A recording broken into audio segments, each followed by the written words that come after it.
Benvinguts i benvingudes. Hoy nos visita Tania Magro, ¿vale?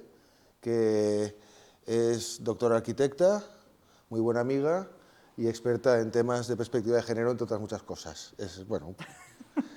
También está trabajando en administración pública, haciendo cosas interesantes en el BESOS y muchas cosas. Yo creo que mejor hablas tú. Hablo yo, no te preocupes. Pero básicamente estamos muy contentos de tenerla aquí, y además esta sesión era importante para WikiHousing, que antes de empezar, porque no hemos empezado aún con el proyecto arquitectónico, de alguna forma pasar a revisar cuáles son nuestros hábitos y nuestras maneras de habitar desde el punto de vista de la perspectiva de género y también de los cuidados. Entonces, cualquier cosa que necesites, vale. Y si no, tú solamente me dices, ponme el vídeo y ya está. Yo te diré, ponme vídeo. Vale, dentro vídeo. Dentro vídeo. Bueno, hola. Vale. Gracias, David, gracias a todo el proyecto WikiHousing por haberme invitado, porque no sé, me pareció cuando me lo contaste como súper interesante y bueno, me hace mucha ilusión poder estar aquí. A ver, yo no soy experta en... Bueno, no dice que no es experta, pero su tesis doctoral sí, es sobre el papel de las mujeres en los movimientos sociales urbanos de los años 70. ¿O me equivoco? No, es eso, pues entonces, más o menos. Joder. Bueno, pues eso, yo os voy a hablar de la relación, ¿no?, entre vivienda y perspectiva de género, o la relación o las viviendas vistas desde la perspectiva de género. O sea, digo que no soy experta porque es verdad que en mi tesis hablaba de eso, uno de los capítulos, y desde entonces, en algunas ocasiones, durante todos estos años, pues he tenido la oportunidad de seguir investigando sobre el tema y de hablar de trabajar en algún grupo de investigación y tal, pero vamos, que yo no me dedico solamente a eso, ¿no? Pero qué bonito, ¿no? O sea, que haces una tesis doctoral entera, brillante y fantástica sobre el tema, y dices, pero yo no soy experta en esto. Joder, pues si no eres experta en algo después de hacer una tesis doctoral, bueno, yo no sé cuándo eres experta. Pero bueno, gracias por tu humildad. El caso es que yo quería empezar hablando de este tema contándoos una historia. Y es la historia de unas mujeres que en los años 60, 70, pues se organizaron pues para trabajar y para reivindicar las necesidades que tenían con respecto a las viviendas y a la ciudad, ¿no? Y les tenían estas necesidades justamente por ser ellas responsables de los cuidados de su familia y de sus casas, ¿no? Resulta que en estos años, como ya sabéis, estas mujeres vivían en Barcelona y sobre todo vivían en los barrios más periféricos de la ciudad, que en estos años 60, 70, pues estos barrios eran barrios que estaban como súper descontextualizados del centro, donde no había casi transporte público, donde pues eran barrios que no estaban casi urbanizados, donde no había casi iluminación, donde no habían servicios, donde no habían equipamientos, no habían escuelas, guarderías. Y luego también pasaba que las viviendas, como se tuvieron que construir muy rápidamente estos barrios para albergar y para dar vivienda a todas estas personas que habían venido a trabajar a Barcelona, pues se construyeron viviendas muy rápidamente, y entonces eran viviendas que tenían como malas condiciones, ¿no? Malas condiciones constructivas, y pues habían barrios en los que había un montón de ratas, bueno, había todos estos problemas, ¿no? Y entonces, ¿qué pasa? Bueno, pues que estas mujeres... estas mujeres no, ¿qué pasa? Que en estos barrios empezó a organizarse un movimiento vecinal, un movimiento ciudadano que reivindicaba su derecho a la ciudad, ¿no? Y se organizaron y empezaron pues a trabajar para mejorar las condiciones de los barrios. Pero este grupo de mujeres del que os estoy hablando, que empezó trabajando con este movimiento vecinal, en un momento dado se dio cuenta de que este movimiento vecinal no la representaba, y entonces tuvieron que independizarse del movimiento vecinal y constituirse como un grupo independiente. Un grupo independiente que en el año 75, cuando fueron, bueno, después de 40 años de dictadura de Franco, ¿no?, empieza a emerger otra vez el movimiento feminista, y en Madrid y en Barcelona se hacen unos encuentros muy importantes de mujeres en estos años.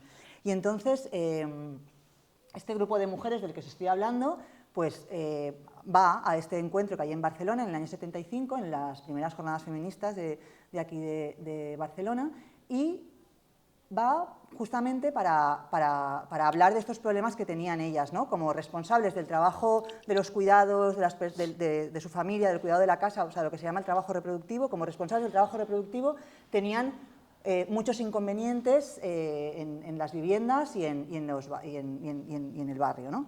Entonces van a estas jornadas y se dan cuenta de que en estas jornadas, pues una de las ponencias importantes que se está llevando a cabo, pues no sé, se hablaba, las ponencias eran, pues una era de mujeres y trabajo, mujeres y sexualidad, mujeres y familia. Pues una de esas ponencias importantes de las que se habló era mujer y barrios. Por lo tanto, se sintieron como súper identificadas, ¿no? Porque vieron que realmente, perdón, había una relación entre los problemas o las necesidades de las mujeres por ser responsables de esos trabajos reproductivos y el barrio, ¿no? Y las condiciones del barrio y la vivienda.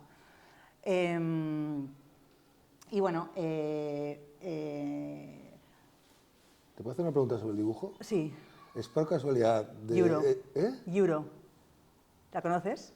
No, pero pensaba que era Steve, me había equivocado. No, Steve, no. Yuro es una grafitera. Bueno, es argentina, pero vivió durante muchos años en Valencia, fue compañera de Steve y, bueno, y hace unos dibujos súper bonitos, casi todos son de mujeres trabajando, bueno, todas las cargas, ¿no?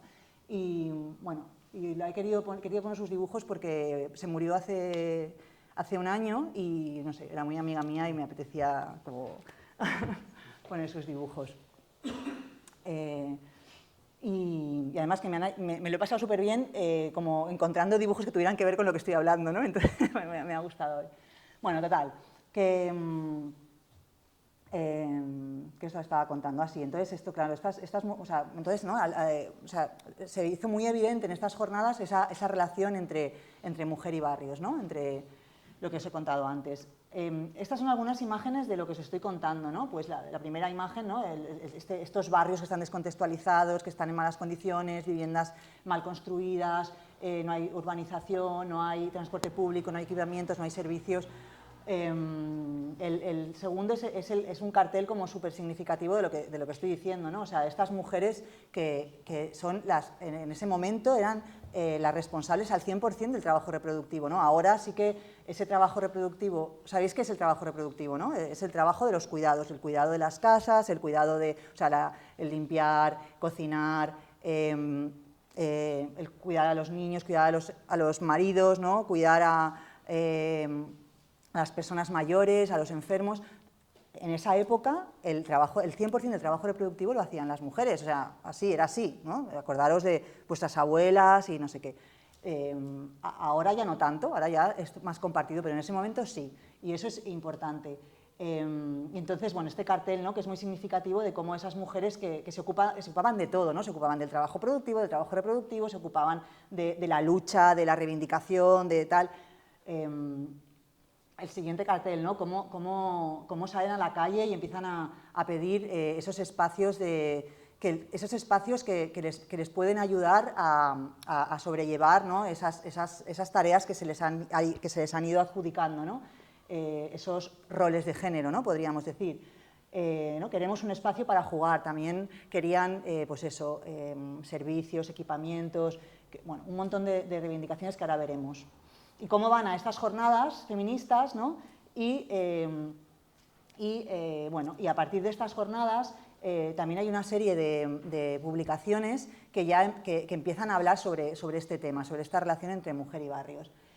Yo tengo la teoría de que, bueno, y en estas jornadas hubieron muchas mujeres y que venían de distintos ámbitos, que eran geógrafas, sociólogas, biólogas, de un montón de ámbitos y muchas de ellas del ámbito político y del ámbito académico también. Y yo tengo la teoría de que es a partir de estas jornadas y a partir de esta relación entre mujer y barrios cuando se empieza a hablar de lo que es el urbanismo y la arquitectura con perspectiva de género. Esa es mi teoría, ¿eh? No, Porque... No te decía la flecha. Sí, es verdad, siempre le voy a dar a esto, pero es la flecha, sí. Es mi teoría porque efectivamente a partir de entonces se empieza a construir todo un relato, ¿no? Se empieza a orientar a través de distintos escritos y de bibliografía que cada vez es más abundante, sobre todo en los últimos años, pues se empieza a escribir mucho sobre este tema y a hacer como una revisión de lo que es el urbanismo y lo que es la vivienda desde esta perspectiva. Pues mirad, aquí vemos un poco las reivindicaciones de estas mujeres, ¿no? Fijaros, las reivindicaciones de este grupo de mujeres del que estamos hablando. Querían guarderías en todos los barrios, guarderías también en las empresas, o sea, en los espacios de trabajo. Guarderías con flexibilidad de horarios y que estuvieran abiertas 24 horas y guarderías gratuitas. O sea, el tema de las guarderías era fundamental. ¿Por qué era fundamental el tema de las guarderías? Porque si no hay guarderías, estas mujeres, que son las que se ocupan de los niños, no pueden ir a trabajar. Así de claro, o sea, no pueden trabajar en un trabajo remunerado, ¿no? Por lo tanto, siguen en casa, no tienen autonomía, no tienen independencia y siguen siguen en esa situación en la que, bueno, en ese momento querían salir de esa situación, ¿no? Querían ser independientes y tal. Luego, esto es interesante, servicios y comedores económicos en todos los barrios y en las empresas. Servicios domésticos colectivos en los edificios de viviendas, como lavanderías y comedores. O sea, estaban demandando lavanderías y comedores colectivos en los edificios de viviendas. Servicios que facilitaran el cuidado de los niños, ancianos y enfermos, ¿no? Diversidad tipológica de las viviendas, parques y zonas verdes, escuelas de adultos, viviendas que fueran más habitables, que tuvieran mejores condiciones, con mejor calidad constructiva, más grandes, viviendas con planteamientos colectivos, espacios de cuidados, espacios comunitarios y también una gestión democrática de esos servicios y de esos equipamientos. O sea, estaban demandando todas estas cosas, ¿no? Destaco justamente la demanda esta de los espacios comunitarios y colectivos que permiten esos cuidados compartidos, ¿no? Y también la propuesta de que haya más tipos de vivienda diferentes. Sí. La diversidad tipológica no es otra cosa que haya viviendas diferentes, adaptadas a maneras de vivir diferentes, que entre las dos prácticamente estaban diciendo lo que ahora es precisamente el momento... Bueno, y la gestión democrática, ¿no? El participativa, ¿no? El poder participar en la construcción, en la gestión y bueno. Esto está manifestado a mediados de los 70. Sí. El otro día estuvimos en La Borda y nos parece lo más moderno del mundo. Claro, pues yo ya sé que ya estuvisteis en La Borda y justamente todo esto, digo, jolín, pues es que es La Borda, ¿sabes? Sí. Pues sí, lo que pasa es que, ¿qué pasa? Que normalmente lo que los grupos en este caso fue un grupo de mujeres, ¿no? Y pues no se le dio a lo mejor demasiada importancia, ¿no? Y entonces, bueno, pues con el tiempo vemos que al final lo que se estaba demandando pues no era una tontería y que al final pues lo estamos haciendo ahora, ¿no? Se dice que lo que han hecho las mujeres en la historia, o sea, que el trabajo de las mujeres, a ver, no, ¿cómo era lo que quería comentar? Bueno, lo digo luego, da igual. O sea, que si el trabajo de las mujeres no está en la historia, no es porque no haya sido importante, sino porque las personas que han escrito la historia no han encontrado importante ese trabajo, ¿no? Cuando nos damos cuenta de que si esa historia la revisamos e incorporamos el trabajo de estas mujeres, vemos que, bueno, pues que se puede entender de otra manera todo, ¿no? Que hay otra perspectiva para ver las cosas, ¿no? Y en el caso de la historia de la arquitectura y el urbanismo, pues es así, ¿no? Totalmente. Y lo estamos viendo ahora con un montón de bibliografía que está saliendo, sí. Porque la 8, ¿qué perspectiva tenían de diversidad de vivienda? Bueno. Porque claro, no tenían la misma perspectiva que ahora, entonces no me imagino qué tipos de vivienda tenían en la cabeza. A ver, yo tampoco sé qué tipo de vivienda, pero sí que sé que la diversidad tipológica es súper importante, ¿no? Y porque al final, pues, todo el mundo somos distintos, nos agrupamos de manera distinta y si haces todas las viviendas iguales, como pasaba en esa época e incluso actualmente también, pues muchos núcleos familiares se quedan fuera, ¿no? No sé, si las viviendas están hechas para una familia de padre, madre y 2 hijos, que es lo que se hace, pues ¿qué pasa? Que yo, por ejemplo, que soy madre soltera con mi hija, me quedo fuera, ni tengo acceso a un alquiler, ni tengo acceso a la compra, ni tengo acceso a la tipología porque no está cumpliendo con mis necesidades, ¿no? ¿Me dejas una intervención pequeña? También hay que pensar que todo esto se da en los 70, que es justo a la vez o justo después de lo que ocurra como un gran movimiento de gente del campo a la ciudad. Y son gente que viene de vivir en una diversidad tipológica, en otros entornos, pues bueno, las casas son más orgánicas, más adaptadas a los distintos núcleos familiares. También se dan procesos de autoconstrucción y de ciudad informal en medio, donde la gente al migrar a las ciudades al principio no va a vivir a estos bloques horrorosos que hemos visto, sino que tienen lugares en ciertos momentos donde están como pues autoconstruyendo. Y claro, yo creo que esa gente seguramente sabía más de diversidad tipológica que lo que podemos saber ahora, o por lo menos diferente. Tenía una perspectiva que podía ser muy rica, porque es la perspectiva de alguien que está a caballo entre la ciudad y el campo, entre la ciudad y el barrio exterior, entre la ciudad y el polígono impuesto.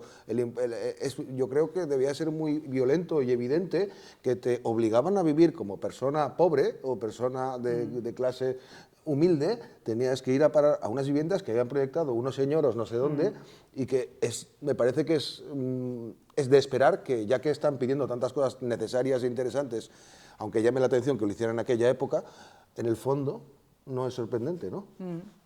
No, sí, es verdad, o sea, no había pensado en eso, ¿sabes? Lo del tema es verdad que la gente que viene del campo a la ciudad, que en ese momento eran pues casi todos, bueno, los que os he contado que vivían más en la periferia, y es verdad que en el campo, en lo rural, se construye de una manera mucho más orgánica, donde te adaptas más a las necesidades, donde la casa puede hacerse más grande si se requiere más espacio, o hacerse más pequeña, se puede dividir. Bueno, todo eso, ¿no? Pues efectivamente aquí, pues en estos bloques no ocurría, ¿no? Muy bien. Uy, aquí se nos ha... voy. Se ha puesto como destacado esto, no sé, no, pero es que se ha desmontado. Se nos ha desmontado un poquito el texto. Es que pasa a veces al cambiar de programa, es muy difícil que recuperemos esto. Vale, bueno, será igual, mejor que no lo pasa expliques. nada, sí. El vídeo luego sí que te lo pongo, Vale. a cambio. No, pues un poco aquí he estado como, mientras hacía la presentación, ¿no? Me he puesto como algunas ideas que me parecía importante destacar, y es que ¿no? Las personas responsables de los trabajos reproductivos son sobre todo las más afectadas cuando estos espacios donde, que esto ya lo he dicho, donde estos espacios donde se desarrollan esos trabajos reproductivos están en malas condiciones, ¿no? En ese caso eran mujeres, pero bueno, si cada vez más hombres y mujeres, personas, nos ocupamos de los trabajos reproductivos, pues esas malas condiciones nos afectarán a todos, ¿no? Y de la misma manera, ese soporte donde se desarrollan los trabajos reproductivos, vivienda y barrio, pueden ayudarnos también a desarrollar mejor esas tareas en la medida en que se solucionen bien y tengan las buenas condiciones, ¿no?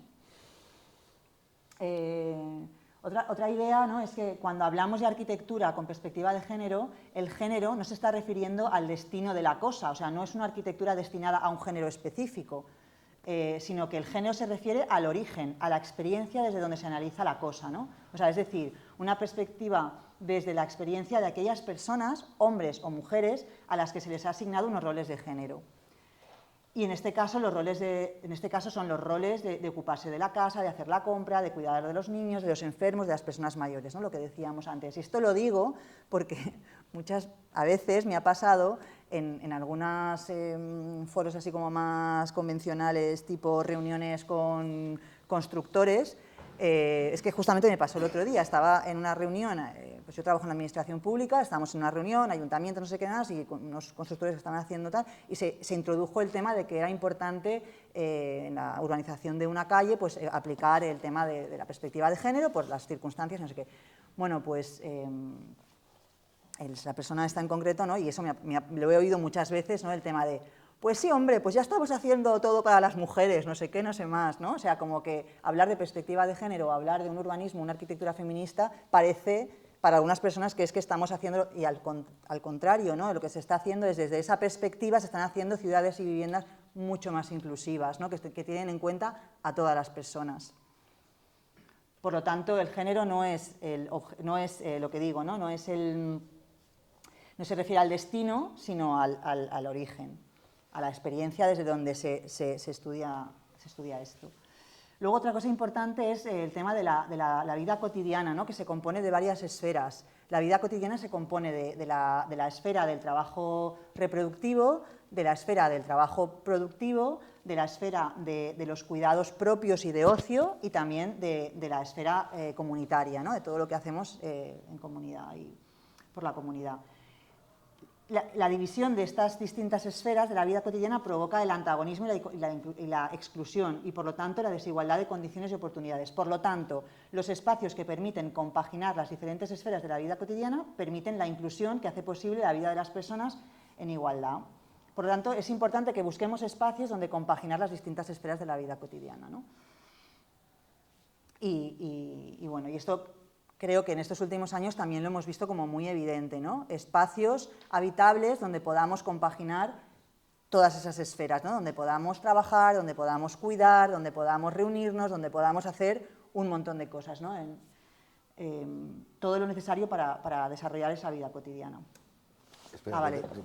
Adelante, vídeo. Muy... Entonces, el vídeo... Bueno, perdona, un momento. Antes de... Sí. Cuando tú digas, tranqui. Vale. El otro día, estos días de vacaciones, pues me fui con unos amigos a una casa de campo, a una casa rural. Y estaba con una amiga, con mi amiga Romina, y le estaba contando un poco cómo iba a plantear esta clase, ¿no? Y entonces empezó a contarme así súper espontáneamente, que yo le dije, para, que te voy a grabar. Me contó cómo era la casa de sus abuelos, ¿no? Y entonces lo grabé para enseñároslo a vosotros, porque creo que es como bastante guay. A la barra espaciadora, si quieres. Vino, todo en sus hermanos y tal. Y cuando vendieron la distribuidora de vino en 1940, en la época de Perón en Argentina, se construyeron la casa. Y cuando se construyó la casa que era pues la habitación de matrimonio, la carnicería, porque era carnicero, la habitación de matrimonio, un lavabo y la habitación de los chicos. Eran 2 hijos. Y luego había otra parte donde era la habitación de mi madre, que era la pequeñaja, y la cocina toda abierta con el huerto que mantenía mi abuela, que cultivaba, pues, ¿cómo le decían al repollo? Col, calabaza y todo esto. Y luego había un gran salón que era como el sitio de mi abuelo. O sea, mi abuelo ahí se había montado su violín, porque tocaba el violín, su biblioteca y su bar. Y ahí no podíamos entrar.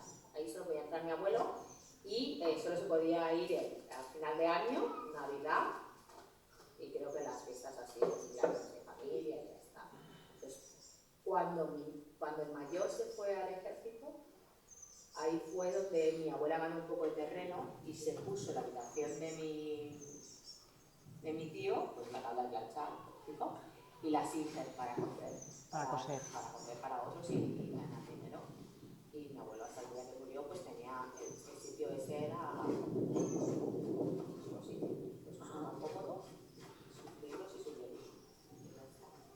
¿La carnicería estaba en la misma casa? Un compañero de familia. Cuando la carnicería cerró. Que tienen taller en casa y todo. Entonces, al final de la corriente solo vivía en su casa. Totalmente. Los últimos 20 años vivió en su casa y asiento en su casa. Y de la carnicería había una puerta que iba al salón. A la licorería, exactamente. Y bueno, tenía una colección de cuchillos también. Ahí, cuando yo me acuerdo que tenía los todos, ¿no? Que ahí tampoco podíamos entrar. Y cuando. ¿Dónde podías entrar? En los dominios de mi abuela. Solo podíamos entrar a la cocina, al salón y al huerto. Y en el galpón, donde ando, en el galpón es como un trastero enorme que había atrás, que antes se utilizaba para guardar las garrafas estas de vino de la distribuidora. Mi abuelo lo utilizaba para hacer los embutidos. ¿Tu abuela o tu abuelo? ¿Cómo se oye? De la cocina, de la ropa de los niños, de la costura y del huerto. Con el cuando falleció mi abuelo, que mi abuelo falleció bueno, a los 70 años, la carnicería, entonces mi abuela, como no había pues, tributado nunca, no tenía ingreso, no tenía nada, la cerró y la hizo como tenía entrada de la calle, como un apartamento para alquilar a estudiantes. Ah, muy bien. Y ahí la casa, pues, la carnicería quedó como un apartamento de estudiantes, porque había una universidad cerca y se mantuvo con eso. ¿Era una casa grande? Pues era una casa. Lo que pasa es que, claro, piensa que en Argentina casi todas son casas y debe haber tenido pues, 150 metros. Sí, sí. Más, bueno, 150 metros de casa con un patio. El patio no era muy grande, porque se lo había comido la carnicería. De los cuales, pues estos 150 metros, 50 eran, no menos, 30 en la carnicería, pues 50, porque era el sitio de mi abuelo con la mesa y los cuartos. La cocina americana, esto me ha gustado, mi familia, de unos 40.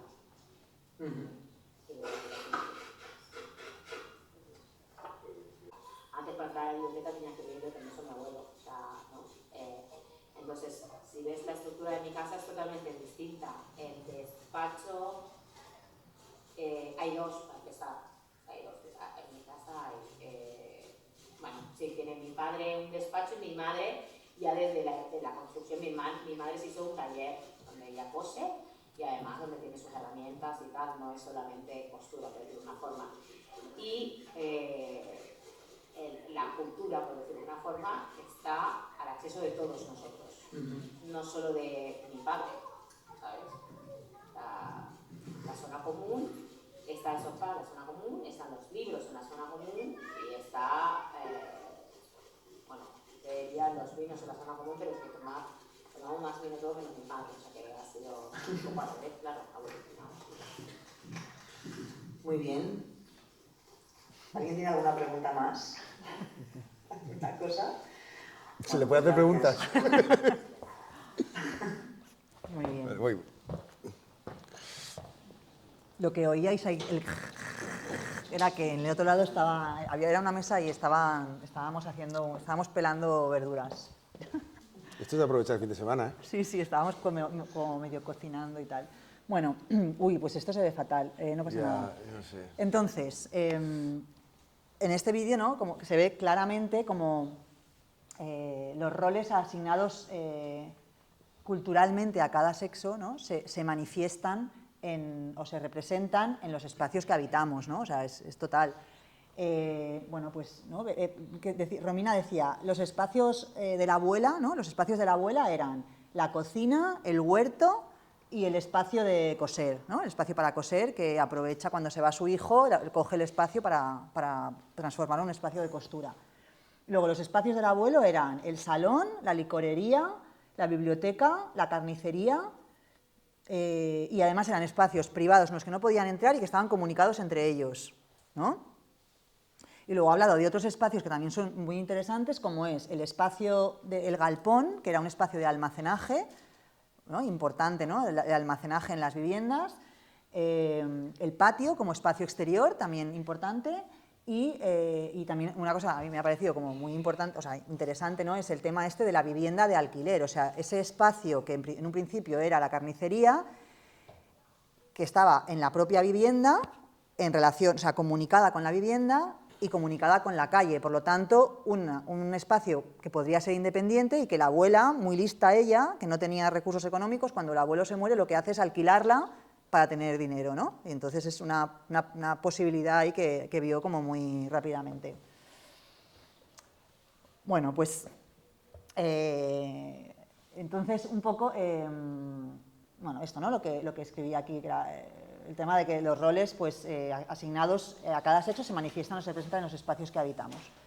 Entonces, bueno, estaría bien como buscar espacios habitables o viviendas con espacios donde o no se manifiesten estos roles de género o donde se manifiesten de una manera más equitativa, ¿no? O donde se puedan compaginar todos estos trabajos, todos estos roles. espacios donde podamos trabajar, donde podamos cuidar, donde podamos socializar, donde podamos cuidarnos, donde podamos descansar, etcétera, ¿no? O sea, que no estén divididos por género, sino que se pueda, bueno, pues compaginar. La mezcla de usos y funciones que permiten compaginar las distintas esferas de la vida cotidiana hace más fácil concebir una vivienda en relación a los cuidados. Y, bueno, estaría bien, como en esta relación con los cuidados, pues hablar de viviendas que nos cuidan, que nos permiten cuidar, que permite cuidarnos y que también, cómo no, que cuidan del entorno, ¿no? Introduciendo también el aspecto medioambiental. Y ahora os voy a hablar como de algunos ejemplos de viviendas que tienen que ver con esto que os estoy contando. El primer ejemplo es otra historia, que es la historia de la casa de la señora Schroeder, que es una casa que se construyó en 1924 en Utrecht y que todavía está allí. La señora Schroeder estaba casada con un señor y tenían 3 hijos. Y resulta que este señor, que era el padre de los 3 hijos y el marido de la señora Schroeder, pues era un señor súper estricto, muy estricto. O sea, era una persona que tenía un montón de normas, que tenía a los hijos, los llevaba a rajatabla, los deberes, los horarios. Bueno, tenía una educación súper estricta con respecto a sus hijos, ¿no? Y entonces, bueno, la señora Schroeder no estaba de acuerdo y cuando bueno, pues el marido se murió en un momento dado y entonces ella decidió irse a otra casa a vivir y entonces decidió construirse su propia casa. Y bueno, pues tenía dinero y bueno, pues decidió construir su propia casa y tenía un amigo arquitecto que se llamaba Rietveld, que es este señor de aquí, Gerrit Rietveld, y entonces pues le dijo que quería construir una casa, pero que quería construir una casa que le ayudara a educar de una manera mucho más libre a sus hijos, ¿no? O sea, como que el espacio habitable le ayudara también a esa educación mucho más libre. No quería que sus hijos siguieran con esa educación estricta que habían tenido hasta ahora y, bueno, y pensó que a lo mejor la casa, el espacio donde iban a habitar podía ayudarle a educarlos de otra manera. Y entonces habló con su amigo arquitecto, Rietveld, y entre los dos diseñaron la casa. Diseñaron la casa de la señora Schroeder. Por cierto, yo tengo, no sé si es cierto, lo estaba mirando ahora y no lo he encontrado, pero había alguien que decía que Rietveld nunca estudió arquitectura, sino que empezó en la arquitectura a través de la carpintería. Ah, bueno, no o sea, que al final bueno, acabó siendo de arquitecto, es evidente, por esta y otras ¿sabes qué pasa? casas. Que muchos arquitectos de esta época no estudiaron arquitectura, bueno, algunos no estudiaron arquitectura, llegaban a la arquitectura a través de los oficios, de la carpintería, por ejemplo, y bueno, y a base de la experiencia y de hacer arquitectura, pues al final eran arquitectos. A mí me contaron que Le Corbusier no estudió arquitectura, por ejemplo. Sí, yo he mirado y en Wikipedia pone diseñador, carpintero y arquitecto, pero hay otro sitio donde pone solo diseñador. Esto es sintomático, no sé. Ya. A mí me parece interesante también para el proyecto que estamos haciendo, cómo se puede llegar a la arquitectura a través de los oficios y cómo se establece esta complicidad tan bonita entre la señora Schroeder y Gerrit Rietveld, ¿no? De hecho, ellos eran amigos, aquí trabajaron juntos y a partir de entonces hicieron varios proyectos juntos, o sea, siguieron trabajando en esto, ¿no? En el diseño de viviendas y tal. Y bueno, fijaros cómo es. Esta es la planta, o sea, la planta primera era una planta un poco más, o sea, planta baja, perdón, era una planta un poco más convencional, pero la planta primera, que es esta, o sea, a pesar de que hay 2 plantas, en realidad es la misma, pero con distintas distribuciones, ¿vale? Es una planta...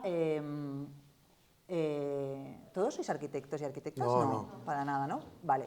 Si tenéis, por ejemplo, o sea, cualquier pregunta, porque ya a lo mejor estoy hablando de planta y no sé si planta, bueno, da igual, la distribución de la vivienda. Sí, el plano de la vivienda. El plano de la vivienda, sí. Bueno, pues lo interesante de este plano era que, bueno, la señora Schroeder insistió mucho en que quería una planta libre. Una planta libre es una, ¿no? Veis que es una planta que no tiene pilares, ¿no? Que no tiene tabiques, que no hay una distribución, lo veis, ¿no? O sea, están los muebles pues dispuestos, pero no hay una estructura o unos tabiques que estén dividiendo el espacio. Sí que hay una escalera, que es esto es el hueco de la escalera, y esto creo que es la chimenea y las instalaciones. y vemos, intuimos que todo gira alrededor de esta escalera, ¿no? Que es la que te comunica con la planta baja. Entonces, cuando esto sería la distribución de día y esto sería la distribución de noche. La distribución de noche, lo que pasa es que resulta que hay una serie de tabiques y mamparas y puertas que pueden deslizarse y pivotar y hacer que el espacio esté totalmente dividido. O sea, pasamos de un espacio fluido y diáfano donde se generan unas visuales, ¿no? donde si, por ejemplo, la señora Schroeder está tocando el piano y sus hijos están jugando, pues están todos en el mismo espacio, ¿no? O si donde la señora Schroeder está dibujando unos planos o trabajando en su trabajo y los niños están pues dibujando o pintando o lo que sea, pues hay como, o sea, se pueden compaginar las distintas esferas, ¿no? Lo que decía antes, se pueden compaginar las esferas del trabajo productivo con el reproductivo. Eso sí, la cocina está abajo, pero yo creo que esta señora tenía dinero y abajo había otra persona que le estaba cocinando, creo yo. Porque ella yo creo que estaba aquí con sus hijos, tal, ¿no? Y entonces, la cosa de esta vivienda es que, los usuarios de la vivienda, los niños, los 3 niños y la madre, podrían participar, podían transformar su propio espacio, ¿no? Podían jugar con el espacio y transformarlo en este otro. Como vemos aquí, aquí tenemos... cuando por la noche, ¿no? Teníamos ya las habitaciones, aquí hay una habitación donde se duerme, aquí hay una habitación donde se duerme y se trabaja, y aquí hay una habitación donde se duerme y se trabaja. Todas las habitaciones vinculadas con balcones, con espacios exteriores, y el baño, el váter, un hall y el espacio de estar y comer. Entonces, bueno, pues esto es lo chulo de esta distribución, ¿no? Igual es importante entender, que supongo que lo veremos luego, que donde no hay ninguna ventana ni ningún balcón, el tercer lado, el lado de allá, es porque hay una medianera con otro edificio. O sea, esto está en una manzana donde esta es la última casa de una secuencia en hilera. Sí. Ay, siempre le voy a dar a este botoncito. No, también puedes, creo que también puedes. A ver, prueba. Sí.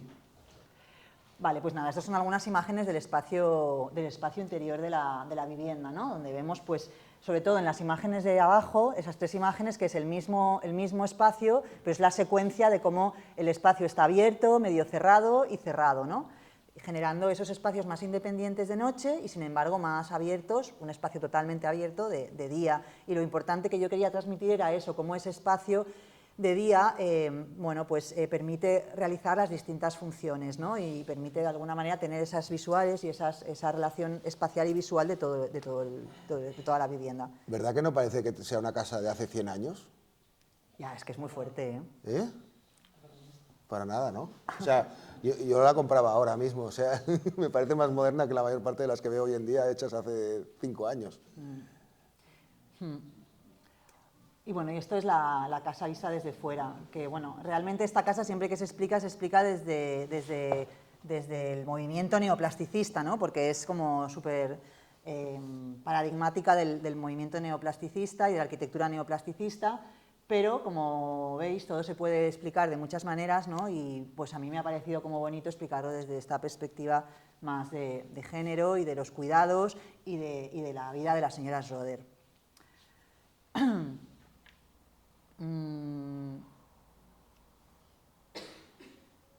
Si os interesa este tema de revisitar la historia de la arquitectura y del urbanismo desde esta otra perspectiva, hay un libro que me leí hace 2 años, así, o el año pasado, que la verdad que me gustó mucho, que se llama Mujeres, Casas y Ciudades, de Zaida Mushi.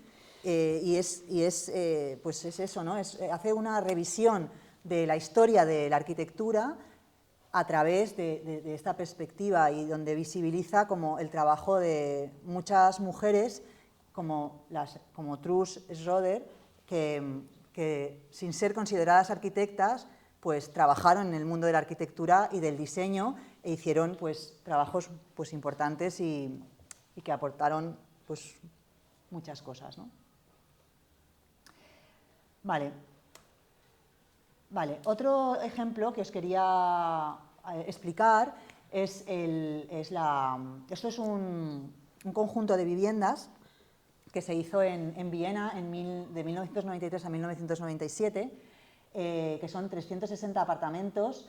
Bueno, pues en Viena en ese momento la directora de la Secretaría de la Mujer era Eva Keil, que es una ingeniera, y entonces ella pensó que era muy extraño que casi ninguna arquitecta en ese momento, en ese lugar, y durante muchos años no había como muchas arquitectas que hubieran construido viviendas, ¿no? Y entonces se le ocurrió hacer un concurso dirigido exclusivamente a arquitectas, un concurso para hacer estos 360 apartamentos. Entonces, este concurso lo ganaron 4 arquitectas que se llaman Franziska Ullmann, Elsa Prochazka, Gisela Prodeca y Lieselotte Peretti. Y bueno, y lo interesante es que, bueno, pues hicieron, a ver, esto, en realidad esto es que hicimos un análisis en un trabajo de investigación y lo que me interesaba simplemente de esto es que, bueno, esto es el centro de Viena, aquí es donde se hizo esta intervención, o sea que del conjunto este de viviendas al centro de Viena había 6,6 kilómetros, ¿vale? Estaba bastante lejos. Sí que es verdad que pasaba una línea de transporte público, por lo tanto estaba comunicado, pero también es verdad que en 800 metros a la redonda no había casi equipamientos, o sea, era un conjunto de viviendas donde no había, a 1 kilómetro a la redonda no habían casi equipamientos ni servicios, ¿no? Por lo tanto, el propio conjunto tenía que tener en cuenta esto y solventarlo de alguna manera. Aquí veis. Que es muy parecido a lo que les pasaba a la gente que se quejaba en los años 70. Exacto. De que estaban en polígonos de mala vivienda y nada más. Sí.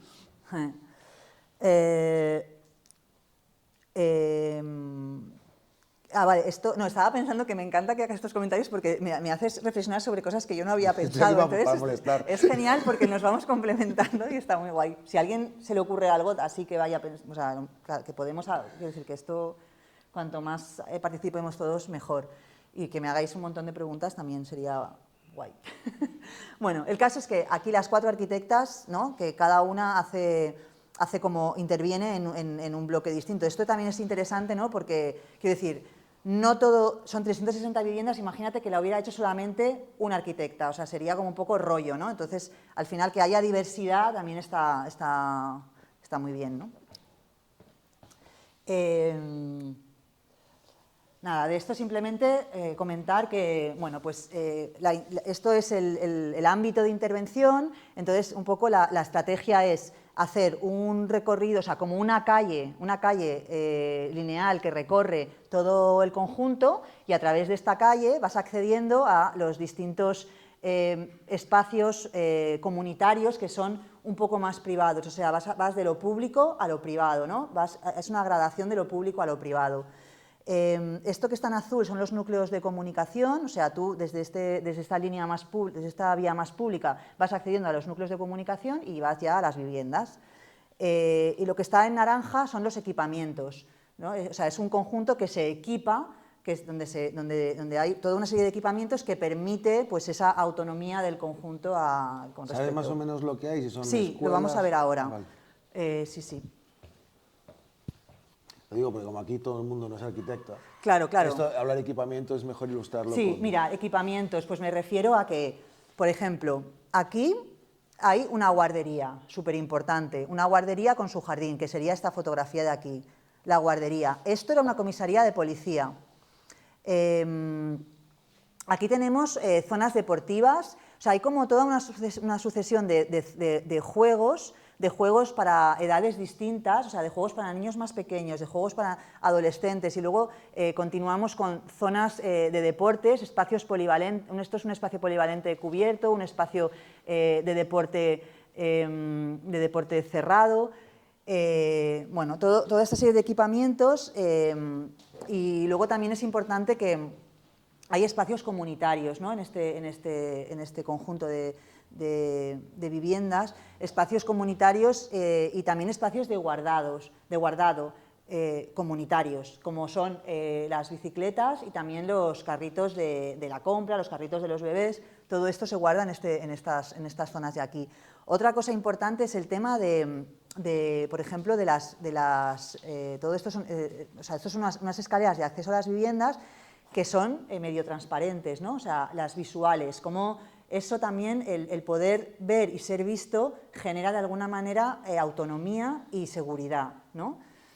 Y bueno, y también hay una zona de aparcamientos que está iluminada y ventilada, o sea, que le da como cierta calidad. Y nada, y también hay en las plantas bajas comercio al que se accede desde el espacio público, pero también desde dentro, desde el espacio más comunitario. Por lo tanto, estuvisteis en La Borda, ¿no? Ayer, o antes de ayer, o la semana pasada. La semana pasada, jueves. Es que yo estuve el otro día también y no vi por primera vez, que no lo había visto, que en la planta baja, ¿no?, hay como una tienda, ¿no?, una cooperativa, sí. Que está genial, ¿no? O sea, el tema este de... Porque la cooperativa también se supone que la gente puede ir, ¿no? La que no... O sea, quiero decir que a lo mejor toda la gente de La Borda está en la cooperativa, pero la gente que no es de la cooperativa también puede acceder a comprar o lo que sea. Bueno, pues eso, ¿no? Que son comercios compartidos, ¿no?, entre lo público y lo comunitario, que está, bueno, interesante. Vale. Hay una mano. Ah, sí. No sé qué. Dentro del que cabe sigue recordándome al modelo tipo Banlieue francesa, Corbusier, no sé. ¿Tipo qué, perdona? Una Banlieue francesa, o sea, me sigue pareciendo como el mismo tipo de edificación. Pero dices como si dijéramos tipológicamente o constructivamente, ¿no? O sea, el aspecto desde fuera, ¿verdad? Sí, pero no solo desde fuera, sino también o sea, creo que el gran problema que hay con este tipo de construcciones nuevas, Sí. es un tema del arraigamiento. Estás creando comunidades desde cero. Sí. Entonces, no lo sé, es como para pensar ahí. No lo veo bien tampoco como la disposición, tampoco soy arquitecto, no sé. Ya. Sí, es que a lo mejor no se ve muy bien, ¿no?, las fotografías. Hay dos cosas. Una es el problema de partida, que es que esté a 6 kilómetros del centro, y como estas cosas que de alguna forma se pretende que nazcan como setas en medio de... O sea, el problema muchas veces, y precisamente con este ciclo lo tenemos muy en cuenta, y lo vais a ver especialmente en la próxima sesión con David Bravo, porque va a ser precisamente el jueves que viene un paseo por el centro de la ciudad buscando lugares de oportunidad donde hacer vivienda tipo WikiHousing, por ejemplo, o casos parecidos, como derecho a la ciudad, ¿no? O sea, de alguna forma, el hacer las viviendas asequibles en los lugares ya consolidados te evitan problemas, por ejemplo, de que la gente que viva allá esté como etiquetada de alguna forma, ¿no? Como es el caso de las Banlieues francesas, que están como aparte y que son hervideros de conflicto inevitablemente, porque en lugar de estar como todo entrelazado en una ciudad diversa, de repente dices, no, como aquí hay mucho espacio barato y disponible para la administración pública, ahí vamos a hacer un montón de vivienda social concentrada. Aquí yo veo que por lo menos hay un intento de generar una especie de manzanas y de espacios un poco más amables. Yo todo el rato me estaba...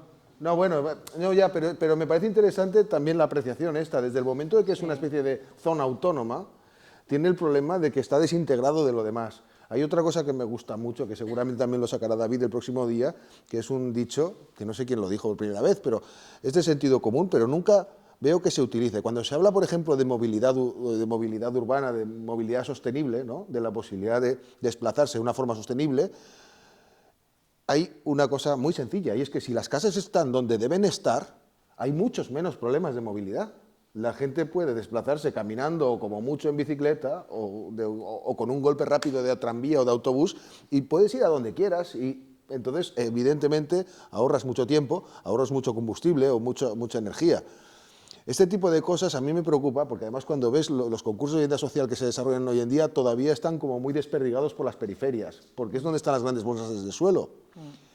Y nosotros llevamos tiempo trabajando proponiendo que se tendrían que aprovechar espacios de oportunidad dentro de la ciudad para integrar, pero no es por casualidad, es por esa voluntad de que pongas casi a la misma altura el derecho a la vivienda con el derecho a la ciudad, con el derecho a tener proximidad de comercio, proximidad de equipamientos. Aquí yo creo que lo que hacen es un intento de resolverlo todo como hacia adentro, ¿no? O sea, tienen su guardería, tienen incluso la seguridad por la parte de la policía, pues seguramente está en una zona donde no hay otra comisaría, pues de repente es una comisaría, cosa que me resulta un poco simpática, pero bueno, pongamos por caso que en alguna medida. Pero luego, lo que sí que parece es como que están proponiendo un trozo de ciudad que pudiera ser casi generativa de después otros desarrollos al lado y poder ir tejiendo ciudad. Y también una cosa que me parece que está muy en el tipo de espacios, en lo que decías de las escaleras, en cómo se integran en una escala determinada, tiene que ver un poco con las enseñanzas, no sé si la mencionarás en algún momento, de Jane Jacobs, ¿no? De una urbanista muy importante norteamericana, que de alguna forma también estableció unas pistas de lo que podía ser la ciudad vista desde un punto de vista de género o de por lo menos de otredad, ¿no? Sí, o sea, Jane Jacobs ella no era urbanista, yo creo que es que era una cosa que no tenía nada que ver, o sea, era, pues no sé si era, bueno, urbanista ni arquitecta no era, pero la tía escribió un libro en 1961, creo, 62, pues por ahí, en los años 60 escribe un libro que se llama Vida y muerte de las grandes ciudades americanas, que resulta que en ese libro habla de, efectivamente, frente al urbanismo que se estaba haciendo en ese momento, ¿no? Que era un urbanismo en plan de tabula rasa, me lo cargo todo y empezamos desde cero, ¿no? O sea, tipo los planes urbanísticos desde Le Corbusier, por ejemplo, de no sé qué. Pues frente a eso, ella dice, bueno, es que ¿estamos locos o qué? O sea, aquí lo que hay que hacer es ir a la calle, ver lo que hay, hablar con las personas, patearte los barrios, patearte las ciudades y encontrar realmente las necesidades, ¿no? para transformar la ciudad. O sea, si hay que transformarla, vamos a transformarla desde abajo, desde la calle, ¿no? Y entonces empieza a hablar de ciertos aspectos, de ciertos tal, bueno, claro, que este libro se ha reeditado ahora, hace unos años, porque resulta que es lo que hay que hacer, ¿no? Y no sería urbanista originalmente, pero es como Jerry Riedel, que no sería arquitecto originalmente y ahora, claro, tú dices, pues esa es una de las personas más importantes en su disciplina de su tiempo. Claro. Bueno, pues eso también es fantástico y me parece también bonito para este proyecto, donde aquí para nada se pide que la gente sea arquitecta ni nada en particular, sino que está abierto a todo el mundo que tenga interés en este tipo de cosas. Estos son unos buenos ejemplos, pues ¿no? son unos buenos ejemplos, la verdad es que no estaba preparado, pero me parece que ilustra bastante lo que queremos hacer aquí de verdad. Sí. Sí, porque además yo creo que en ese momento, cuando esta mujer escribe este libro, yo creo que tampoco se le hace mucho caso, y al cabo del tiempo, cuando se empieza a revisar y se empieza a dar valor... Tuvo mucho pitote con este urbanista neoyorquino. Con John Moses. Con Moses, claro, que era como todo lo contrario, era como un personaje que le encantaban las grandes infraestructuras para los vehículos privados, las grandes distancias, consumir un montón de recursos, mucho hormigón y mucho todo a lo bestia, y eran como... Sí, antagónicos. Y de hecho Robert Moses. Robert Moses, eso, se quería cargar como creo que el barrio donde ella vivía, entonces ella fue como súper, reivindicativa, se iba asociado al movimiento vecinal, no sé qué, y luchó porque no se cargaran su barrio y lo consiguió. Es que, de hecho, hay películas donde se ve mucho... películas donde se ve el Bronx arrasado, donde había un montón de incendios intencionados para desalojar a la gente, para hacer tabula rasa, tirar todo al suelo y hacer los grandes planes de Robert Moses, ¿no? Todo lo contrario a lo que proponía Jane Jacobs. Estaba pensando en que incluso hay una serie de Netflix que se llama The Get Down, donde se ve muy bien esa época, pero luego hay millones, y hay películas sobre ella, que también se pueden... Sí. Ahora mismo no sé, pero hay varios documentales sobre esta mujer. Sí. Muy bien, pues nada, simplemente comentar una de las tipologías de las tipologías de vivienda que se proponen en esta intervención de la Frauenwerkstatt que acabo de explicar es esta, ¿no? que permite, a partir de una misma tipología que distintos núcleos familiares o de agrupaciones familiares puedan vivir, ¿no? O sea, tenemos una vez más un espacio que podría ser una planta libre, o sea, sin ningún tipo de distribución interior, ¿no? Toda la mancha naranja, donde podría vivir a lo mejor una persona. Sin embargo, este mismo espacio se puede compartimentar con 2 habitaciones, donde podrían vivir 2 personas independientes. Y este mismo espacio se puede compartimentar en 3. Bueno, ya está, pasamos de de un espacio donde vive una persona podríamos tener como máximo cuatro habitaciones para todas estas personas, ¿no? O sea, como que es una tipología que te permite esa diversidad. Esa diversidad que de las distintas agrupaciones y también de las distintas necesidades a lo largo del tiempo, ¿no? Porque también a lo largo del tiempo tu familia o las personas con las que vives pues puede ir cambiando. Y bueno, y este tipo de tipologías pues te permite esa adaptabilidad. Vale. Y luego, como última experiencia o proyecto y tal, os quería comentar, me lo he encontrado y me ha parecido muy interesante. Bueno, contaros antes de nada que la intervención esta de la Frauenwerkstatt, que fue en 1993, luego, unos años después, hicieron otro concurso, también que se llamaba Frauenwerkstatt II, esto se hicieron como menos viviendas, pero donde se apostó muchísimo por espacios multigeneracionales, o sea, donde hubieran personas mayores y bueno, de todas las generaciones, ¿no? Y entonces, que también tiene que ver con el tema de los cuidados, ¿no? Estos espacios intergeneracionales donde unos pues cuidan de otros. Y luego hubo una tercera fase de la Frauenwerkstatt, que ahí fue otro rollo, porque fue una comunidad de personas que ya estaba formada, que desde el principio participó en la conformación, tanto en el proyecto como en la construcción de sus viviendas. Esto tampoco lo conocía y lo leí hace poco y me pareció también interesante, pues también un poco para este foro, ¿no? ¿Tú conocías estas viviendas? Son las de Glorias de cierto estudio, ¿no? Sí. Sí, bueno, sí, he visto pues este tipo de cosas, o sea, la representación del proyecto todavía no existen, o sea, no, todavía no existen, es un proyecto. Está en construcción ahora. Y es un concurso del 2017, un concurso para un proyecto de 60 viviendas de VPO en la Plaza de Glorias. Y bueno, lo ganaron un equipo de arquitectas que se llama Cierto Estudio. Que son súper jóvenes, sobre todo cuando ganaron esto, debían de tener 20 y pico años, y es un proyectazo gigante como el que no hemos hecho nunca. Sí. O sea, quiere decir que es como un proyecto señaladísimo en Barcelona, y fue bastante insólito que ganase el concurso un grupo de chicas súper jóvenes frente a despachos súper consolidados, de gente famosa y muy mayor, y de repente hubo la sorpresa de que este grupo pues sacaron adelante el proyecto, ¿no? Además, el concurso me parece que estaba hecho de tal manera que había un plan maestro y luego la posibilidad de que distintos grupos de arquitectos hicieran distintas, digamos, partes de las viviendas, de la manzana, ¿no? Digamos, de la gran manzana. Y al final lo que ganaron ellas se fue como el plan maestro y uno de las partes, ¿no? Lo cual, evidentemente, les ha dado muchísima visibilidad. Sí. Bueno, pues a mí, no sé, bueno, no, aquí no leo nada, pero bueno. A ver qué pone. La próxima vez pondremos una pantalla más grande. Porque Sí, me voy a poner aquí.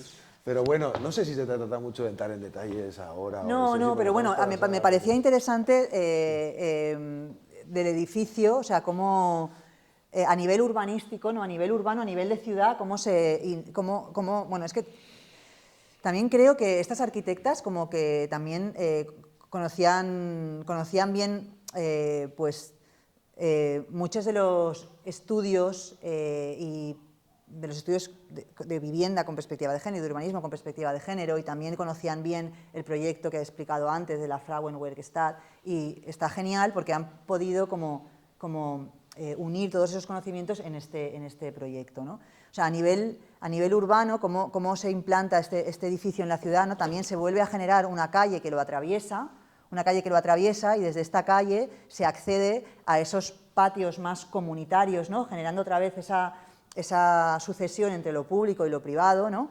Y estos espacios comunitarios son los patios, desde ahí se accede a los corredores de acceso a las viviendas, que son la fotografía que hemos visto antes, que son esos corredores por los que accedes a tu vivienda. Bueno, y bueno, esta imagen, ¿no? Que es como muy, pues, significativa en el sentido de esos espacios comunitarios en los que de alguna manera los utilizas, ¿no? O sea, este corredor de acceso lo estás utilizando, ¿no? O sea, es como que tu vivienda, tu espacio interior privado sale a lo comunitario, ¿no? Lo privado sale a lo comunitario, ¿no? Y de esa manera, bueno, pues se utiliza, ¿no? También se utiliza, ¿por qué? Pues porque estos corredores de acceso son lo suficientemente anchos, están iluminados, están ventilados y de alguna manera también bueno, pues se separan en un momento dado de la fachada interior, como si dijéramos, dándole un poco de privacidad al interior y aquí se ensanchan para que justamente lo interior salga a lo exterior, ¿no? No sé si me estoy explicando, pero ahora luego en la planta No, pero bueno, después de ver la borda, es que estas cuartas partes de lo mismo. Sí, casi. también, ¿no? Bueno, quiere decir que se parece bastante. Tú Sí. vas en los corredores de la borda, tienes una zona para guardar tus trastos, o puedes montarte Pues una eso. mesa, o la gente que cumple 42 años cuelga sus globos gigantes. No sé si salen a tomar el café al pasillo. Igual porque tienen espacios más fáciles para tomar el café directamente dedicados, ¿no?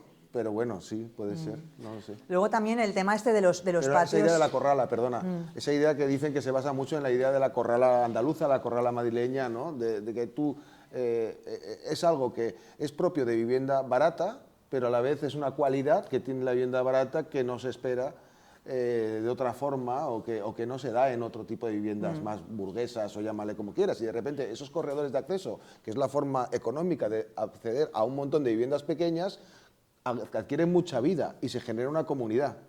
Y es lo que pasa en las corralas del sur o del centro de España, o pasa en otras comunidades de tipo similar que hay en Latinoamérica, de tal forma que acaba adoptándose voluntariamente en este edificio o en esta promoción o en la borda, que es igual no sería la única manera en la que podrían establecerlo, pero el montarse alrededor de un espacio luminoso, ventilado, agradable, con materiales más o menos bonitos, como puede ser la madera, por las mismas corralas antiguas de vivienda social o de vivienda barata en Madrid o en Sevilla, tiene una calidad, que eso también tiene que ver con el hecho de que una vivienda asequible no tiene por qué ser de mala calidad, ¿no? Y tiene una belleza también. Y yo creo que eso facilita que las corralas hayan sobrevivido los siglos, de alguna manera, como un concepto que hoy en día también se está recuperando, ¿no? Sí. Y no solamente el corredor, sino también el tema del patio, ¿no? Y de los espacios que hay. O sea, yo, por ejemplo, me imagino a los niños jugando ¿no? Y las personas, los padres o las personas responsables de esos niños que están continuamente viendo a sus hijos, o sea, pudiendo una vez más compaginar las distintas esferas, ¿no? La esfera del cuidado, la esfera bueno, las distintas esferas que hemos comentado antes, ¿no? O sea, tú desde aquí ves a tus vecinos, ves lo que está pasando abajo y también te están viendo, ¿no? Lo que genera cierta, bueno, pues, comunidad, seguridad y tal. Básicamente es interesante que lo opuesto de esto es la vivienda suburbana a la que tú entras por un garaje, ¿no? Sí, o incluso bloques de viviendas de lujo de la parte alta de Barcelona, de la Bonanova o de Pedralbes, que también entras por un garaje que no quieres ver a tus vecinos, que tiene un ascensor que igual va con llave y te lleva a tu casa, y que de alguna forma se niega todo lo que es el espacio común. Como mucho, igual algunas de estatus intermedio alto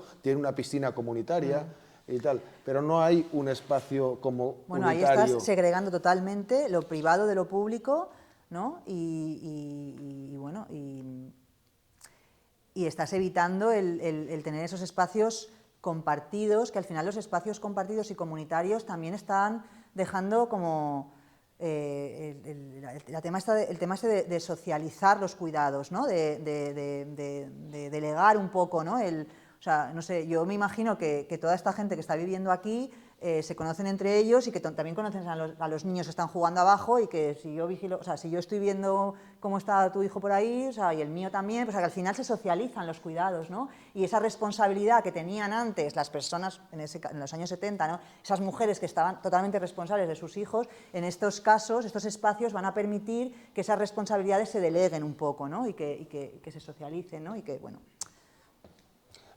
Aquí yo creo que hay una reflexión muy importante que es precisamente muy importante para este proyecto. Y es que, claro, tú dices, en la borda es una cooperativa.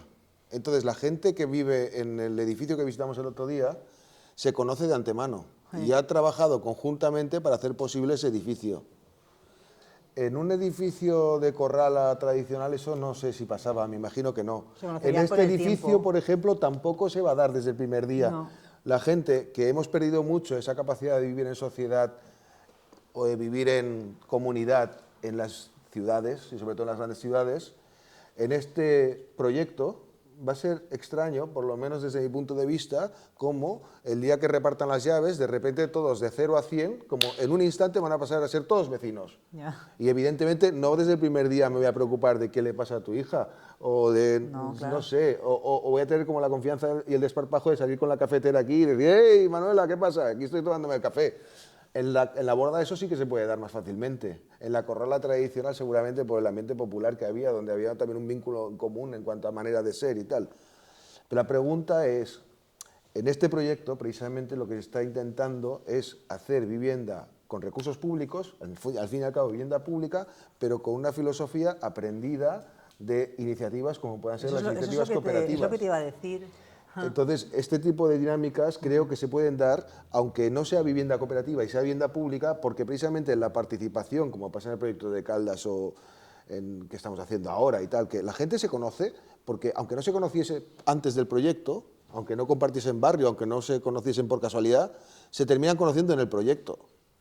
Entonces, no significa que te tienes que llevar bien con todo el mundo. No creo que todo el mundo en la borda se lleve estupendamente, porque son 20 y pico unidades de convivencia, por lo tanto, son No, como 60 y pico seguramente personas, y habrá sus cositas. Y además, a lo largo del tiempo, pasa todo tipo de cosas. Yo hasta con mis mejores amigos de vez en cuando me peleo, y a veces mucho, ¿no?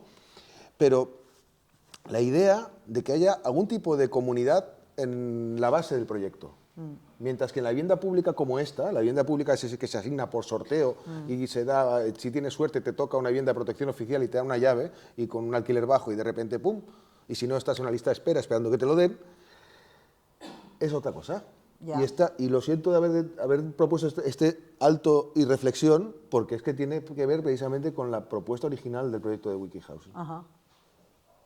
No, pero bueno, sí, estoy de acuerdo contigo y pues ya veremos, ¿no?, cómo funciona esto. Ya veremos, esperemos que bien. A ver, lo bueno de este proyecto es que como tiene un antecedente, que es el de Caldas de Montbui, que se está construyendo ya, vamos a poder tener como una especie, digamos, de, ¿cómo decirlo?, proyecto hermano mayor, o hermano mayor, que vas a poder visitar y vamos a poder ver. Es otra escala, es otro entorno urbano, es otra comunidad, es otro todo. Pero el esquema tiene común esa idea de que, además, el proyecto este de aquí es una propuesta nuestra, con la Hidra, que hemos ido y hemos dicho, queremos hacer esto. El de Caldas fue un encargo que conseguimos reconducir, como un encargo que consigues modelar convenciendo a distintas partes para llevarlo a un terreno mucho más participativo. Pero afortunadamente esas partes han sido generosas, han dejado hacer, se han incluso implicado activamente en que ese proyecto sea así, más participativo y más comunitario, y está funcionando bastante bien. Pero no conozco muchos casos como este. Y en este sentido, también otra pequeña reflexión, me estoy enrollando demasiado, perdona, pero es como, los recursos públicos son públicos, ¿no? O sea, si hay un dinero de presupuesto para hacer vivienda de un ayuntamiento, de un gobierno regional, de una diputación o de quien sea que tenga dineros públicos para hacer vivienda, una empresa pública de vivienda, X. Sí. Eso también es en cierto modo algo comunitario y cooperativo, puesto que es de todo el mundo.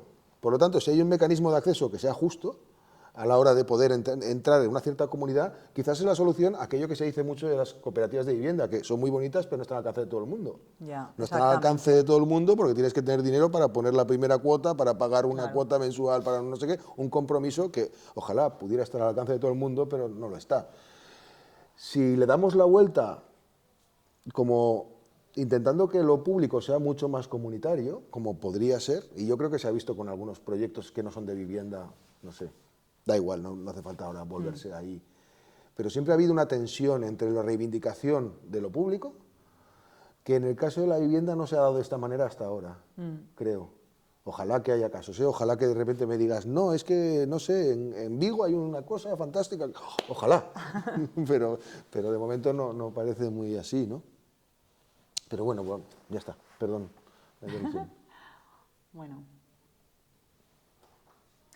Nada, esto es un poco cómo se... Bueno, vamos a ver primero otra vez la distribución de la planta de la vivienda, ¿no? Que pues me pareció como muy interesante. No tiene nada que ver con lo que hemos visto antes, la planta libre, ¿no? Aquí Aquí es una planta cuadrada que tiene justamente un núcleo en el centro, que es el baño y las instalaciones, y está girado 45 grados, ¿no? Entonces, y otro cubo como el del baño, que es la cocina. Entonces, bueno, pues la distribución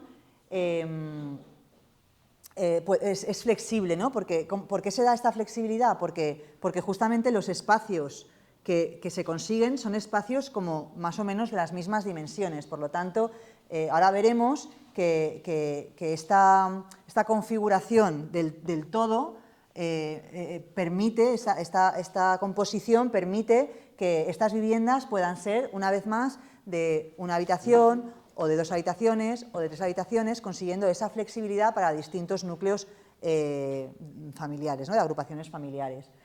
Otra cosa interesante es el tema de que se accede por aquí y hay 2 accesos. O sea, tú accedes por aquí, pero tienes una puerta que da a este espacio y una puerta que da a la vivienda, generando aquí un espacio, como decía mi amiga Romina, en la casa de sus abuelos, un espacio que se puede volver independiente, ¿no? O sea, que es más independiente que el resto de la vivienda, porque tiene su acceso privado, o sea, su acceso, bueno, su acceso suyo, vaya, su acceso. Muy bien. Su acceso. Entonces, ¿qué pasa? Que, imagínate, pues, esto podría ser, pues, un lugar de trabajo, por ejemplo, si esta casa es de una persona que se ocupa de un carpintero, pues aquí podría tener su carpintería. O un diseñador, pues aquí podría tener su estudio de diseño, ¿no? O lo que sea. O, por ejemplo, podría ser una habitación que si los niños o las niñas de la casa se hacen mayores, pues podrían tener su habitación independiente. O si, por ejemplo, con el tiempo viene el abuelo o la abuela a vivir contigo, pues podría tener su espacio independiente. O sea, es que queda mucho juego, ¿no? Que tengas 2 accesos y uno de ellos vinculado a un espacio, pues te da esta adaptabilidad a lo largo del tiempo, ¿no? Y luego el tema de que la tipología pueda conformarse con distintos espacios que ahora veremos. Y luego el tema de la cocina, ¿no? O sea, la cocina está vinculada con este espacio que decíamos, ese es el corredor de acceso, ¿no? El corredor de acceso que en este momento, al acceder a la vivienda, se agranda y por lo tanto permite que este espacio interior salga al exterior, ¿no? Conformando un espacio más comunitario, más social, ¿no? La cocina la cocina no está en el interior, la cocina está ventilada, está iluminada, es un espacio privilegiado el de la cocina. Le están dando importancia a la cocina, ¿no? Una cocina que no solamente está vinculada con el exterior a nivel visual y a nivel físico, sino que además está, desde la cocina tú tienes una perspectiva de toda tu vivienda, ¿no? O sea, quien está en la cocina está controlando casi todos los espacios de la vivienda. Eso es interesante, ¿no? Porque quien esté en la cocina, a pesar de que no es una cocina, como si dijéramos ahí, como abierta, ¿no? que se puede cerrar, pero sí que está puesta de tal manera que quien esté en la cocina, bueno, pues puede estar también en contacto y en relación con los otros miembros de la familia y, por lo tanto, bueno, pues puede compaginar, lo que decíamos antes, puede compaginar más esferas de la vida cotidiana. Nada, simplemente esto, ¿no? El tema de la flexibilidad de la tipología esta bueno, que te permite pues, tener varias superficies de vivienda al agregar módulos y además que, bueno, que estos módulos pueden variar por esa uniformidad de formas y de superficies. Y nada, y ya está. Mi presentación continúa, pero como no tenemos tiempo, porque quería hacer un ejercicio, pero bueno, yo al final lo he resumido todo en esta tabla, ¿no? en esta tabla, que un poco lo que le quiero dar importancia es que al final cuando hablamos de vivienda, no solamente estamos hablando del espacio interior de la vivienda, sino que estamos hablando del espacio interior, del espacio, de los espacios intermedios entre lo público y lo privado, entre el exterior y el exterior, y de los espacios comunitarios y compartidos del edificio, ¿no? Y que la vivienda, pues hay que tener en cuenta que la vivienda tiene que ser una vivienda equipada, que tiene que ser una vivienda adaptable y flexible, una vivienda que tiene que ser funcional, obviamente, una vivienda compartida, ¿no? Todo esto ya lo hemos ido hablando durante todo el rato y una vivienda eficiente, ¿no? Que también tenga que ver con el medio ambiente. Y simplemente en la tabla esta yo he puesto como todas aquellas herramientas que permiten conseguir estas características. No sé, esta presentación os la podéis quedar si queréis. Es que si nos la dejas la presentación, Sí. tendremos una sesión que es sobre, digamos, cómo se organizan las viviendas, que yo creo que recuperaremos unas cuantas cosas de lo que has explicado. Claro, bueno, y aparte está todo como más explicado aquí, ¿vale? O sea, esto continúa. Pues nos vendrá muy bien. Sí. Vale, muy bien. Y bueno, yo quería hacer como una parte un poquito más donde participemos todos y os quería proponer que nos pusiéramos por grupos, a lo mejor grupos, no sé cuántos somos, 1, 2, 3, 4, 5, 6, 7, 8, 9, 10, 11, 12, 13, 14, 15, 16. Bueno, pues a lo mejor 4 grupos de 5 y alguno de 6 y que es un trabajo primero individual, o sea, que pensemos en la vivienda de nuestros abuelos, ¿vale? ¿Qué pasa? No. Que no, es que cuando has dicho 4 grupos de 5 y igual alguno de 6, no se me escapaba si eran 4 en total, 5 en total, grupos. Pues imagínate, 5 por 4... 20. Y somos 23, pues... Pues es lo que no sabía yo cuántos eran, porque tú no lo has dicho, somos 23, por lo tanto... Ah, vale. Bueno, vale, a lo mejor yo no estoy en ningún grupo, ¿no? O sea... Bueno, no sé. Bueno, no sé, da igual. El caso es que a mí lo que me interesaba, y creo que puede ser chulo, es que todos individualmente pensemos en la vivienda de nuestros abuelos y de nuestras abuelas, ¿no? Y que intentemos como acordarnos de esa vivienda, intentemos hacer como un esquema de cómo era esa vivienda, pero desde esta perspectiva que hemos explicado hoy, ¿no? O sea, como viendo un poco si en la casa de nuestros abuelos y nuestras abuelas esos roles de género se identificaban en la conformación de los espacios y ver un poco, como comentar un poco esto, ¿no? Luego en grupo. No sé, a lo mejor no hace falta hacer grupos, lo podemos comentar entre todos si alguien ve, o sea, ha visto que algo interesante o... Porque al final, es verdad, yo por ejemplo, no sé, la casa de mis abuelos, pues yo nunca había, o sea, desde el otro día que hablé con Romina, pues empecé a pensar en cómo era la casa de mis abuelos, ¿no? Algo que, o sea, obviamente sé cómo es la casa de mis abuelos, pero no había reflexionado sobre eso, ¿no? Desde esta perspectiva, y pues te das cuenta de que, bueno, de que pasaban muchas cosas. Digo la casa de nuestros abuelos porque es como los más, a lo mejor nuestros antecedentes más lejanos en los que hemos vivido en la casa, o sea, que nuestros padres a lo mejor, pues, bueno, no sé, ¿os apetece que lo hagamos? Sí. Vale. Igual si sacamos rápidamente 4 mesas o vale. 4 grupos igual está bien, entonces... Sí, 4 grupos.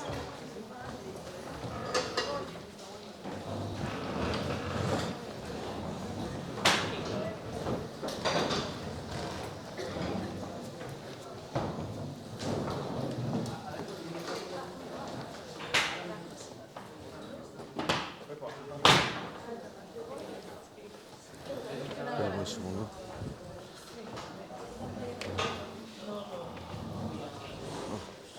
Bueno, igual me lo quito ahora un rato.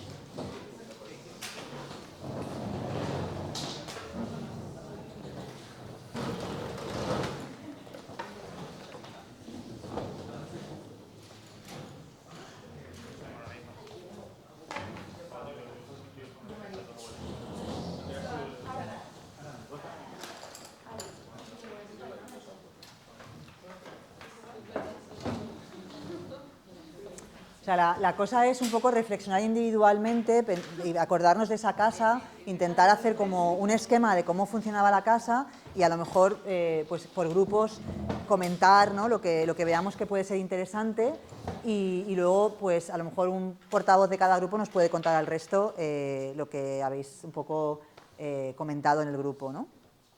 Y incluso si se os ocurre, bueno, no sé, eso, por ahora eso sí que... Si hay alguna duda o comentario en tiempo real, Claro, aquí está. Sí, sí.